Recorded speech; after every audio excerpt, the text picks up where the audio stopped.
ជំរាបសួរក៏ដូចជាសួស្តីបងប្អូនទាំងអស់គ្នាថ្ងៃនេះខ្ញុំនាំអារម្មណ៍អ្នកទាំងអស់គ្នាមកជួបជាមួយនឹង vlog ថ្មីរបស់ខ្ញុំទៀតដែលខ្ញុំនឹងបង្ហាញពីទស្សនវិជ្ជានៅជុំវិញបារីដែលខ្ញុំរស់នៅក៏ពិតមូលហេតុដែលខ្ញុំទិញបារីនេះគឺដោយសារតែវានៅជាប់មាត់បឹងហើយវានៅជាប់វាលស្រែចឹងខ្យល់អាកាសគឺថាបរិសុទ្ធល្អមែនទែនហើយថ្ងៃហ្នឹងអារម្មណ៍ល្អក៏ជិះមកគេងនៅបារីហើយក៏ដើរលេងចឹងណាអ្នកនរគ្នាហើយមានទឹកបឹងទឹកអីចឹងខ្យល់បក់លហើយក៏ពិតមេឃវារភ្លៀងផងអ្នកនរគ្នាហើយល្ងាចឡើងហ្នឹងមានអ៊ំគាត់ដាក់សណាញ់ដាក់អីគាត់រកត្រីរកអីនៅក្នុងមាត់បឹងហ្នឹងហើយឃើញមានបឹងហ្នឹងឃើញគេដាំឈូកដាំអីចំការឈូកគេចឹងណាបងប្អូនទាំងអស់គ្នាហើយខ្ញុំនេះចូលចិត្តណាស់ល្ងាចឡើងអង្គុយកន្លែងមានខ្យល់ហើយកលេចមកឃើញខ្យងអ្នកនរគ្នាបើថាអត់មហូបអត់អីចុះតែបឹងហ្នឹងហើយគឺរាវបានមហូបហ្មងហើយផ្កាឈូកនេះក៏ស្អាតទៀតនិយាយទៅគឺបឹងឈូកនេះគឺមានគ្រប់សន្តានហ្មងអាឈូកកពុំក៏មានអាក្តាប់ផ្លែឈូកនេះក៏មានអាផ្កាឈូករីកក៏មានផ្កាហើយឈូកទុំហើយនោះក៏មាននិយាយទៅគឺបឹងហ្នឹងគឺវាមានគ្រប់ឈូកទាំងអស់អញ្ចឹងអាបឹងដែលខ្ញុំពងថតនេះគឺផ្កាឈូកចេញមកមួយហើយនេះឈូកក៏ទុំអញ្ចឹងទៅបងប្អូនទាំងអស់គ្នាហើយខ្ញុំមកអង្គុយលេងនៅមាត់បឹងហ្នឹងឯងស្រោបខ្យល់មុនដើរទៅផ្ទះវិញហើយនៅខាងលើនោះក៏មានចំការទៀតដែរអ្នកនរគ្នាមិនមានតែបឹងឈូកមានតែបឹងអញ្ចឹងឯណានិយាយទៅនេះអ្នកនរគ្នាខាងលើជាប់មាត់បឹងហ្នឹងគឺគេមានចំការគេដាំជាមួយនឹងតឡាចតែតឡាចនេះមិនដឹងថាគេ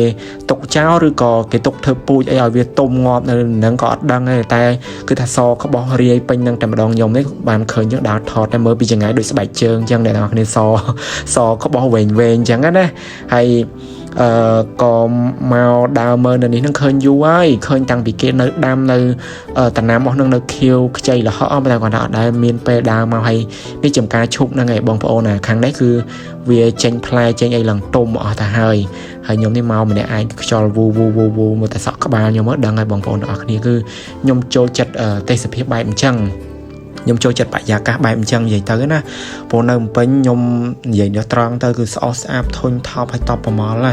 ខ្ញុំឲ្យតែថាពេលថាអត់សុបាយចិត្តអត់អីនេះខ្ញុំជិះមកđâyហើយនេះអ្នកនរគ្នាអ្នកមានចការពោតទៀតហើយខាងលើដាំពោតអញ្ចឹងទៅខាងក្រោម